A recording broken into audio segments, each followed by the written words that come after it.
Hello everyone, welcome back. तो आज हम शुरू करेंगे एक नया लेक्चर जो है ऑर्गेनिक केमिस्ट्री को कंटिन्यू करते हुए। तो ये टॉपिक हमारा है पॉलीमर्स। तो हेडिंग लगा लो पॉलीमर्स। आज डिस्कस करेंगे पॉलीमर के बारे में। ठीक है सर, फटाफट बता दीजिए कि पॉलीमर में हमको क्या क्या सीखना है। तो देखो, पॉलीमर जो है ना वो एक ऑर्गेनिक कंपाउंड है, मतलब इसका जो मेन एलिमेंट होने वाला है वो अपन का कार्बन ही होने वाला है।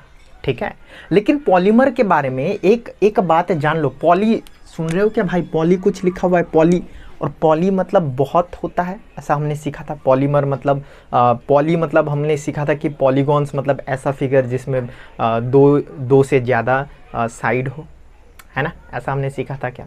तो बेसिकली जो वर्ड पॉली है वो उसका मतलब होता है मैनी, है ना। अगर हम जनरली मैथमेटिक्स, केमिस्ट्री, फिजिक्स या फिर साइंस में देखें तो पॉली का मतलब होता है मैनी। तो मैनी मर्स ऐसा ही कुछ है, मैनी मर ऐसा कुछ जान लो। ठीक है, सिर्फ बता रहा हूँ। ठीक है, तो जनरली पॉली मीन्स, पॉली का मतलब क्या होता है? मैनी होता है। ठीक है, इसको कहीं कोपचे पर लिख लो ताकि हमें बाद में थोड़ा सा काम लग जाएगा। ठीक है, चलो शुरू करते हैं। तो पॉलीमर, सर पॉलीमर के बारे में कुछ बताइए जो हमें जानकारी रखना है, जो एग्जामिनेशन पॉइंट ऑफ व्यू से इंपॉर्टेंट हो। तो पॉलीमर में बस इतना याद करो, ये जो पॉलीमर है ना, ये ऐसा कंपाउंड है जिसका क्या हो, जो मॉलिक्यूल्स वो बड़ा हो, बड़ा मॉलिक्यूल्स, मतलब हम उसको बोल सकते हैं मैक्रो मॉलिक्यूल्स। पॉलीमर क्या है सर? मैक्रो मॉलिक्यूल्स है। सर पॉलीमर क्या है? मैक्रो मॉलिक्यूल्स है। या फिर हम बोल सकते हैं कि जो पॉलीमर है उसका जो कंपाउंड है, उसका जो मॉलिक्यूल्स है वो क्या होता है? लार्ज मॉलिक्यूल्स होता है, लार्ज मॉलिक्यूल्स।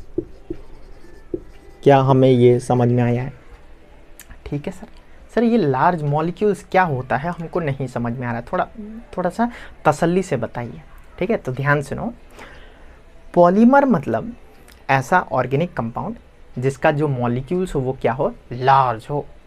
और कोई भी लार्ज चीज़ बनाने के लिए जो छोटा छोटा चीज़ है उसको साथ में आना होगा। बोलो तुमने समझे कि नहीं समझे?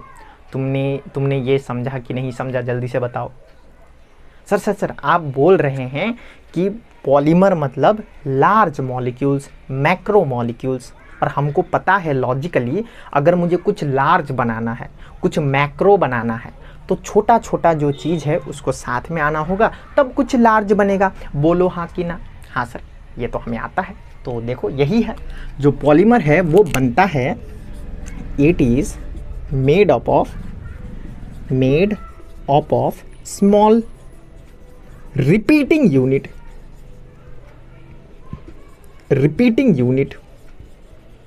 सर ये आप क्या बोल रहे हैं? हमको कुछ समझ में नहीं आ रहा है। अभी समझ में आ जाएगा। जो पॉलीमर है वो बनता है एक स्मॉल यूनिट से जो बार बार रिपीट होता है, उसको हम बोलते हैं मोनोमर। मोनो मतलब सिंगल है ना। अरे भाई देखो, अगर हमको माला बनाना है, फूल का माला, है ना, तो फूल का माला बनाने के लिए क्या करना पड़ेगा?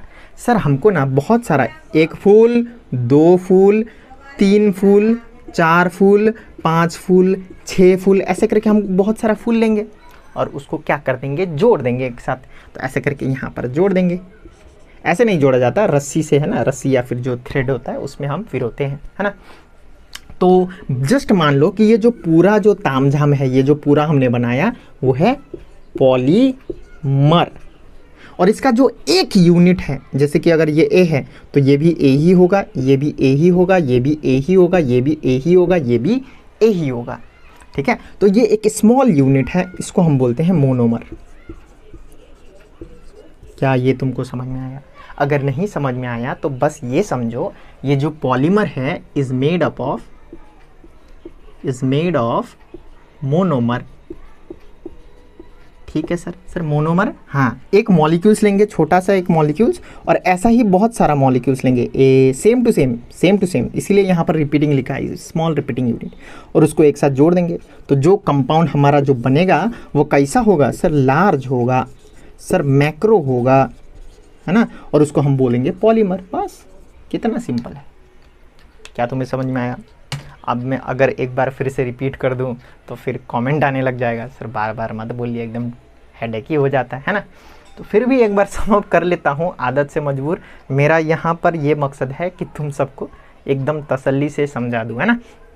अगर कोई एग्ज़ाम के एक दिन देख रहा है तो फिर अब उसको क्या ही बोल सकते हैं। चलो देखो ध्यान से सुनो सर, पॉलीमर मतलब ऐसा कंपाउंड जिसका मॉलिक्यूल्स क्या हो, लार्ज हो, और अगर हमको कुछ लार्ज बनाना है तो छोटा छोटा छोटा कुछ हमको मिलाना होगा साथ में, तो वो छोटा छोटा जो है हम उसको मोनोमर बोलते हैं, मोनोमर। तो एक मोनोमर, दूसरा मोनोमर, तीसरा मोनोमर, चौथा मोनोमर एक साथ, हाँ एक ही होना चाहिए, रिपीट करना है, एक ए, उसको हम जब एक साथ लेके आते हैं तो वो बनता है पॉलीमर। क्या तुमको ये समझ में आया? ठीक है सर, लेकिन ये ऑर्गेनिक कंपाउंड से कैसे रिलेटेड है हमको नहीं समझ में आ रहा है। तो जैसे जैसे ये हम आगे बढ़ेंगे तुमको समझ में आ जाएगा कि ये जो पॉलीमर है वो ऑर्गेनिक कंपाउंड के साथ कैसे रिलेटेड है। चलो, अगर तुम्हारा ये कॉन्सेप्ट क्लियर हो तो मैं डेफिनेशन लिखवा देता हूँ, आगे बढ़ते हैं उसके बाद, ठीक है, वरना ज़्यादा इसमें टाइम वेस्ट करके फ़ायदा नहीं है। चलो आगे बढ़ते हैं, डेफिनेशन लिखवा देता हूँ, वही लिखूँगा जो यहाँ पर तुमको एक्सप्लेन किया है, ठीक है। चलो लिखो। तो जो पॉलीमर है, polymer is a macro molecules made up of small repeating unit called monomer। चलो यहाँ तक समझे कि नहीं समझे, बताओ भाई। Polymer is a macro molecule sir, polymer is a macromolecules. Polymer क्या है सर? मैक्रोमॉलिक्यूल्स है, जो क्या से बना हुआ है? स्मॉल रिपीटिंग यूनिट, जिसको हम मोनोमर बोलते हैं। क्या इतना समझ में आया? हाँ सर, बहुत ही बढ़िया तरीके से समझ में आया, ठीक है सर। एंड द प्रोसेस, ऐसे करके लिख सकते हैं, the process of joining this monomer to form a polymer is known as polymerization। ठीक है, तो हम क्या करते हैं पॉलीमर बनाने के लिए? बहुत सिंपल, हम लेते हैं एक यूनिट, एक छोटा छोटा मॉलिक्यूल्स, एक छोटा सा मॉलिक्यूल्स, बहुत सारा लेते हैं, ठीक है ना। यहाँ पर ये जो ए है वो क्या है सर? ये है मोनोमर। और हम इसको क्या करते हैं? कुछ रिएक्शन करवाते हैं, कुछ प्रेशर देते हैं, कुछ टेम्परेचर देते हैं, कुछ कैटलिस्ट होता है, ठीक है। इसमें कुछ प्रेशर लगाएंगे, कुछ टेम्परेचर होगा, कुछ कैटलिस्ट होगा। कैटलिस्ट क्या करता है? Increase the rate of reaction,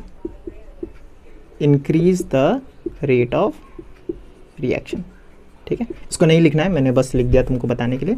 promoter use कर सकते हैं हम। प्रोमोटर क्या करता है सर? प्रोमोटर जो है वो कैटलिस्ट को इन्हांस कर देता है और बढ़िया तरीके से काम करने का बना देता है उसको। मतलब ये जो प्रोमोटर है वो बॉन्ड बीटा है कैटलिस्ट के लिए। तो प्रोमोटर क्या करता है? Enhance the activity of catalyst, ठीक है। तो जब हम ये करते हैं तो ये जो है रिपीटिंग यूनिट्स वो एक साथ जुड़ जाते हैं ऐसे करके, ठीक है, समझ में आ रहा है। और ये क्या बनाता है? ये बनाता है पॉलीमर, इसको बोलते हैं हम लोग पॉलीमर। मोनोमर जब हम उसमें प्रेशर, टेम्परेचर, कैटलिस्ट, प्रोमोटर लगाते हैं तो वो बन जाता है पॉलीमर। और ये जो पूरा तामझाम का प्रोसेस जो है, जो हम करते हैं उसको बोलते हैं पॉलीमराइजेशन। क्या तुमको ये समझ में आया? हाँ सर, बढ़िया तरीके से समझ में आया। मोनोमर है, उसमें कुछ प्रेशर लगाइए, उसमें कुछ टेम्परेचर लगाइए, है ना, उसमें कुछ कैटलिस्ट दे दीजिए, उसमें कुछ प्रोमोटर दे दीजिए, तो वो बन जाएगा पॉलीमर। वो सब जुड़ जाएंगे एक साथ। और जब वो पॉलीमर बनता है, और ये जो पूरा तामझाम प्रोसेस है ना, प्रोसेस ऑफ ज्वाइनिंग दिस, है ना, the process of joining this monomer to form polymer is known as polymerisation. क्या तुमको ये समझ में आया? क्या बोलो भाई, ओ भाई बोलो, समझ में आया क्या? हाँ सर, पॉलीमर के बारे में हमको ये समझ में आया। क्या याद करना है? पॉलीमर एक लार्ज मॉलिक्यूल्स है, मैक्रो मॉलिक्यूल्स है, जो क्या से बना हुआ है? मोनोमर से बना हुआ है। और जो मोनोमर से उसको जो ज्वाइन कराते हैं हम, जो प्रोसेस होता है, जो तामझाम होता है, उसको पॉलीमराइजेशन बोलते हैं, ठीक है। इतना समझ में आ गया? आगे बढ़ते हैं, ठीक है। चलो, अब आपको सीखना है ना, natural types of polymers. Natural polymers होता है और दूसरा होता है आर्टिफिशियल पॉलीमर। ठीक है, चलो क्लासिफिकेशन है तो करते हैं classification of polymer. Classification of polymer. ठीक है सर, क्लासिफिकेशन ऑफ पॉलीमर, तो पॉलीमर को हम कैसे कैसे क्लासिफाई करते हैं? तो एक है नेचुरल पॉलीमर, नेचुरल पॉलीमर है ना, दूसरा है आर्टिफिशियल पॉलीमर, या फिर इसको हम बोल सकते हैं सिंथेटिक पॉलीमर भी बोल सकते हैं, सिंथेटिक पॉलीमर। ठीक है, सिंथेटिक पॉलीमर या फिर आर्टिफिशियल पॉलीमर, और इसको natural polymer.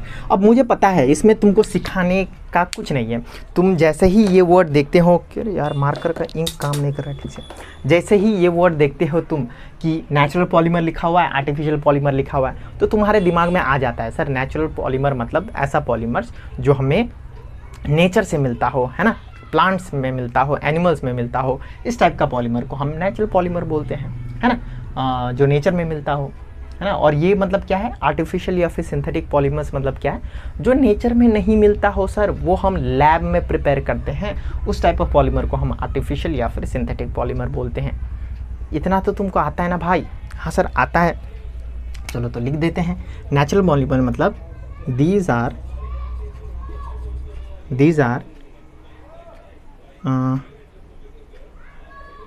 molecules, these are large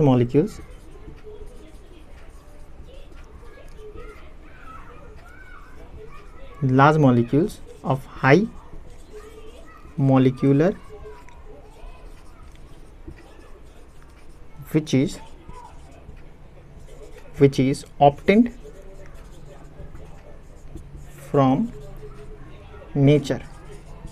हम बोल सकते हैं इसको प्लांट या फिर एनिमल।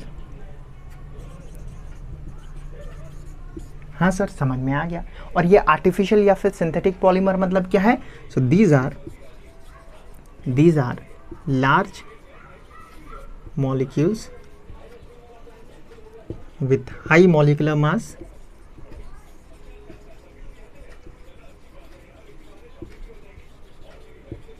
एंड इज, है ना, ऑब्टेन फ्रॉम या मेड अप ऑफ, ठीक है, मेड अप ऑफ बोल सकते हैं इसको, and is not obtained from nature, it is prepared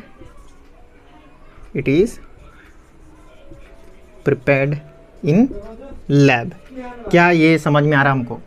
तो एक है नेचुरल पॉलीमर और दूसरा है आर्टिफिशियल पॉलीमर। तो नेचुरल पॉलीमर मतलब क्या है? These are large molecules of high molecular masses. और ये भी याद कर लो कि ये जो पॉलीमर होता है, उसका जो मॉलिक्यूलर मास है वो स्पेशली हाई होता है, ठीक है, ये भी याद कर लो। मॉलिक्यूलर मास जो होता है वो जनरली हाई होता है। अरे यार लार्ज मॉलिक्यूल्स है तो मॉलिक्यूलर मास हाई नहीं होगा, ठीक है सर। आगे बढ़ते हैं। तो नेचुरल पॉलीमर मतलब these are large molecules of high molecular masses which is obtained from nature, plant and animal. यहाँ पर आर्टिफिशियल या फिर सिंथेटिक पॉलीमर मतलब ऐसा पॉलीमर जो हमें प्लांट या एनिमल से नहीं मिला हो, वो हमने लैब में प्रिपेयर करा हो। क्या तुमको समझ में आ रहा है? हाँ सर समझ में आ रहा है। आगे बढ़िए। और ये जो नेचुरल पॉलीमर है इसका एग्जाम्पल कुछ बोल देते हैं। इसका एग्जाम्पल है स्टार्च। क्या है सर? स्टार्च। दूसरा है प्रोटीन, है ना, और जो नेचुरल रबर होता है वो भी है, TURL, नेचुरल रबर, है ना, लेटेक्स जो होता है, नेचुरल रबर जो हमें मिलता है वो है। तो ये सब है हमारा नेचुरल पॉलीमर।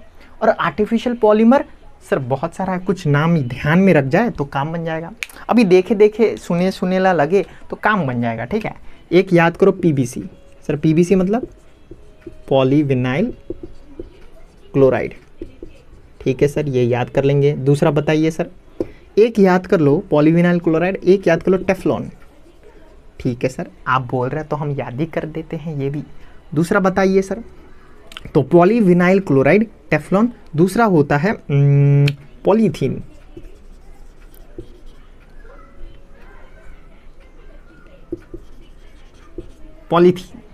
ठीक है, ये याद कर लो पॉलीथीन।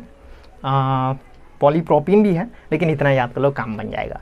तो आज हमने क्या सीखा सर? आज हमने सीखा पॉलीमर के बारे में। हमने सीखा कि जो पॉलीमर है वो लार्ज मॉलिक्यूल्स है ना, और उसका जो मॉलिक्यूलर मास है वो हाई होता है, और जो पॉलीमर है वो बनता है मोनोमर से। मोनोमर्स मतलब क्या है? एक स्मॉल मॉलिक्यूल्स, और वो रिपीटिंग यूनिट का काम करता है ना। एक ही मॉलिक्यूल्स जब हम बार बार रिपीट कर देते हैं तो पॉलीमर बनता है। ठीक है, तो शायद तुमको ये सब समझ में आया होगा और बढ़िया तरीके से समझ में आया होगा। नेक्स्ट क्लास में हम डिस्कस करेंगे कि फिर से 2 टाइप का पॉलीमर होता है। एक होता है बायोडिग्रेडेबल पॉलीमर, एक होता है नॉन बायोडिग्रेडेबल पॉलीमर, है ना। वो बायोडिग्रेडेबल, नॉन बायोडिग्रेडेबल वो भी तुमको आता ही है ना। हाँ सर, बायोडिग्रेडेबल मतलब ऐसा जो बैक्टीरिया से डिकम्पोज हो जाए, फंगस से डिकम्पोज हो जाए, लेकिन नॉन बायोडिग्रेडेबल मतलब ऐसा जो बैक्टीरिया या फिर फंगस है या फिर एटमॉस्फेरिक कंडीशन है उससे कुछ इफेक्ट ना हो। वो हम नेक्स्ट क्लास में करेंगे, ठीक है, तसल्ली से। तो आज के लिए इतना ही। So thank you guys.